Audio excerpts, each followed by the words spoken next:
जय भीम। दोस्तों, आप सभी को तो पता ही होगा कि माता सावित्रीबाई फुले का जन्म 3 जनवरी 1831 ईस्वी में हुआ था। इनके पिता का नाम खंडोजी नेवेसे था और इनके माता का नाम लक्ष्मी था। इनका विवाह ज्योतिबा फुले जी से हुआ था, जिन्हें महात्मा ज्योतिबा फुले जी कहते हैं। दोस्तों, आपको बता दूं कि सावित्रीबाई फुले भारत की पहली बालिका विद्यालय की पहली प्रिंसिपल थी और पहले किसान स्कूल की संस्थापक भी थी।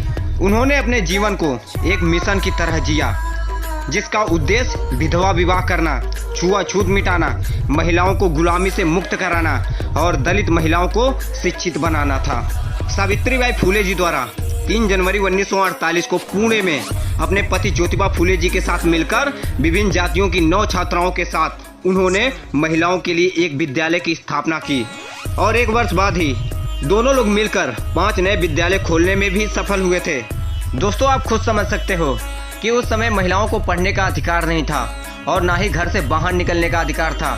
लेकिन उस समय माता सावित्रीबाई फुले वहाँ की प्रिंसिपल थी। दोस्तों, क्या आपको पता है कि जब इन्होंने पहला स्कूल खोला और महिलाओं को पढ़ाना शुरू किया तो इनके साथ क्या क्या दिक्कतें आईं? क्या आपको पता है? अगर पता है तो अच्छी बात है, और नहीं पता है तो लोगों को बताइए कि हमारे महापुरुष कितने महान थे और महिलाओं को पढ़ाने के लिए क्या से क्या किया।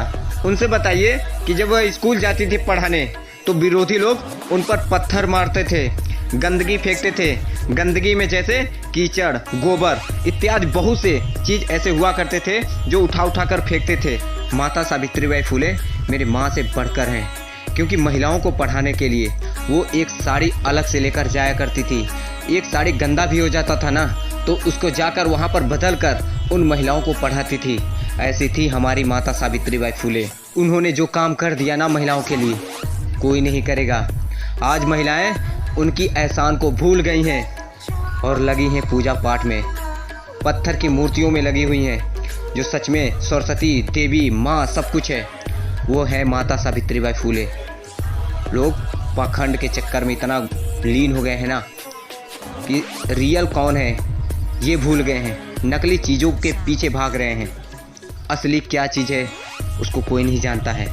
अभी भी वक्त है आप लोगों के पास, अपने घर की महिलाओं को समझाइए और बताइए हमारे महापुरुष हमारे लिए क्या क्या करके गए हैं। अगर अभी भी आपके अंदर जुनून नहीं है ना, तो समझ लीजिए आप एक मरे हुए मुर्दे हैं। जगाइए अपने समाज की महिलाओं को। आपको पता है कि ज्योतिबा राव फुले जी जान चुके थे कि अगर महिलाओं को पढ़ाओगे ना तो महिलाएं ही ऐसी हैं जो आगे तक ले जा सकती हैं। इसीलिए ज़्यादातर महिलाओं को पढ़ाने के लिए अपनी बीवी को पढ़ाया, अपने घर में ही बीवी को पढ़ाया, ताकि महिला को ही पढ़ा सके। और आज महिला क्या क्या बनकर दिखा रही हैं। और अभी भी 2-4-10% ऐसी हैं जो पाखंड में घुसी हुई हैं। महिला पायलट चला रही हैं, महिला ट्रेन चला रही हैं, महिला हर एक काम कर रही हैं। नेवी, आर्मी, जितनी चीज़ होती है ना, सब महिला जा रही हैं। आप अपने रामायण महाभारत में घुस कर देखिए, उसमें महिलाओं को पढ़ने का अधिकार नहीं था, बोलने का अधिकार नहीं था।